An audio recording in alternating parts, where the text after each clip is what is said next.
Ka-Express, gising na. Dahil ito ang balitang pwedeng makapagbago sa NBA future ni Kai Sotto.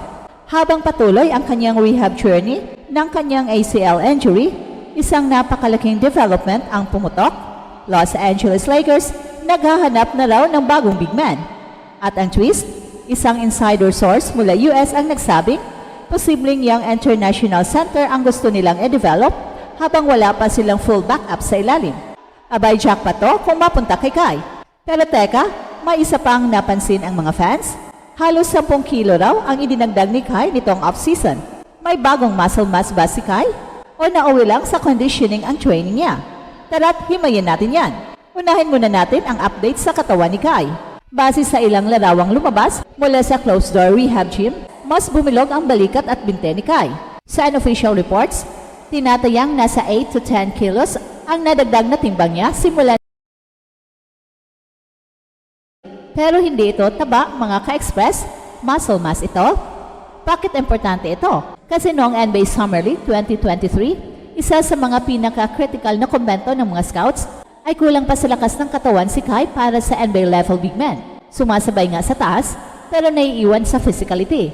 Kaya kung totoo nga ang balitang ito, na Kai is putting on solid weight habang nagpapagaling siya, malaking hakbang ito para sa kanyang durability at presence sa paint. At may logic din to. Kung gusto mong maihanda ang katawan mo para sa impact games sa ilalim, hindi pwedeng puro stretching at mobility lang. Kailangan mo ng functional strength, yung kaya mong makipagsabayan sa mga 200-pound centers tulad ni Nikola Jokic o kahit backup bigs gaya ni Jackson Hayes. Sa context ng Asian basketball, sapat na ang height ni Kai, pero sa NBA, kailangan mong makipagsabayan hindi lang sa tangkad. Kaya kung part ng plano ng Gilas at ng kampo ni Kai ang controlled weight gain, abay, very smart move yan. Pero syempre, hindi lang basta-basta ang pagbabalik ni Kai. Base sa initial timeline, October 2025 ang inaasahan na earliest return to full contact basketball. So meaning, hindi pa siya sasabak sa tune-up games ng Gilas sa July o August. Pero pwede siyang pumasok sa FIBA Asia Cup qualifiers o mga Olympic pre-qualifiers kung papala rin. Sa ngayon, non-contact drills pa lang ang ginagawa ni Kai. Shooting, light movement, gym work at therapy. Pero ayon sa insider source mula sa Gilas camp, nakafocus raw si Kai hindi lang sa pagbawi, kundi sa pagiging mas malakas sa kanyang pagbalik. Ito ang gustong-gustong marinig ng mga NBA scouts. Hindi lang siya nagre-recover, he is evolving. Importante rin ang mindset dito, mga ka-express.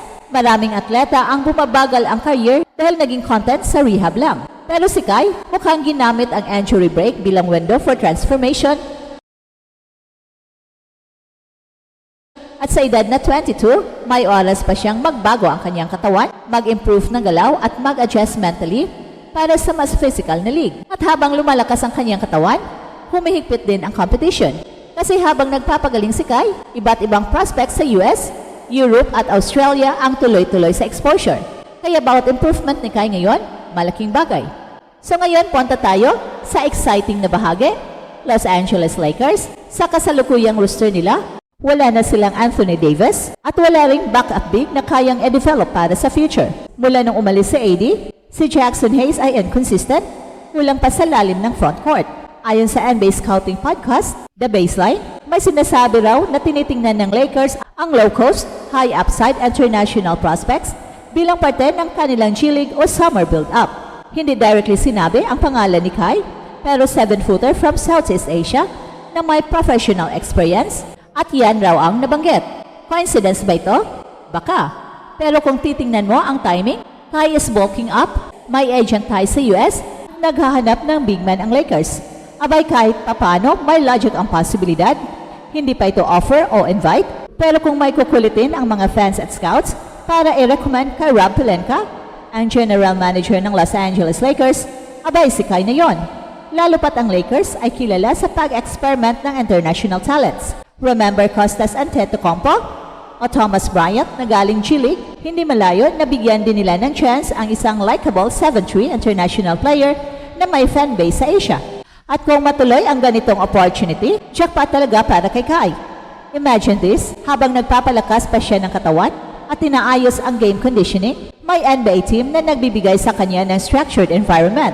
Pwedeng magsimula sa South Bay Lakers, ang kanilang G-League affiliate, Dahan-dahan isa lang sa team practices, tapos kung bumagay, pwedeng i-convert into two-way contract. At kahit hindi agad-agad NBA minutes, ang experience, training, system, exposure, yan ang magpapalaki ng tsansa ni Kai. At kung sakali, magiging first-blooded Pinoy ever na makakaslot sa Los Angeles Lakers system. Historical na yan kung matutuloy. Pero higit pa sa hype ka-express, importante pa rin ang realidad. Kai needs to stay disciplined, low-key, and focused. Huwag munang magpabiktima sa overhype. Dapat dire-diretso lang, tamang buhat, tamang practice, tamang oras ng pagbabalik. Dahil kung may isang bagay na laging tinitingnan ng NBA teams, yun ay ang consistency sa mindset. Kaya ka-express, habang hindi pa 100% si Kai, let's support him from a distance. Bantayan ang kanyang progress, ipagdasal ang lakas, at hintayin ang tamang araw para sa tunay na comeback.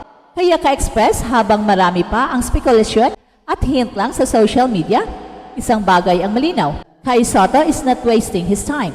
Hindi ito simpleng rehab period para sa kanya. Ginagawa niya itong opportunity to transform, hindi lang bilang player, kundi bilang professional athlete.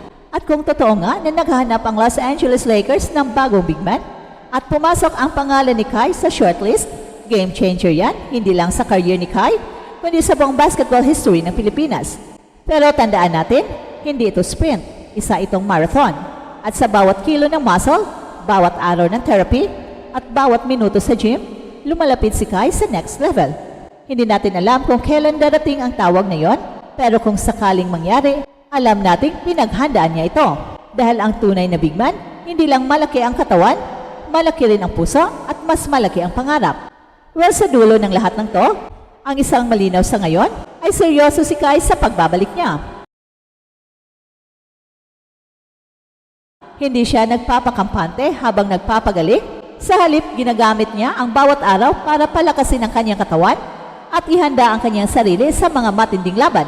At sa isang liga tulad ng NBA, kung saan ang bawat galaw ay sinusukat, bawat progress ni Kai ay isang patunay na handa siyang tumaya sa kanyang sarili at sa posibilidad ng isang mas mataas na yugto ng kanyang karera. At kung may katotohanan man ang paghanap ng Los Angeles Lakers ng bagong big man, at kung sakaling pumasok sa radar si Kai, hindi ito magiging personal na tagumpay, magiging tagumpay ito ng buong Pilipinas. Hindi araw-araw na may isang full-blooded Pinoy na nababanggit sa parehong sentence ng Los Angeles Lakers at NBA Development Program. Kaya kung may chance man, kahit gaano kaliit, mahalagang samantalahin at patunayan na hindi lang hype ang dala ni Kai, kundi hard work at commitment. At ito ang Express Info na kung saan bawat kwento, ginulat ang mundo. Don't forget to like and subscribe.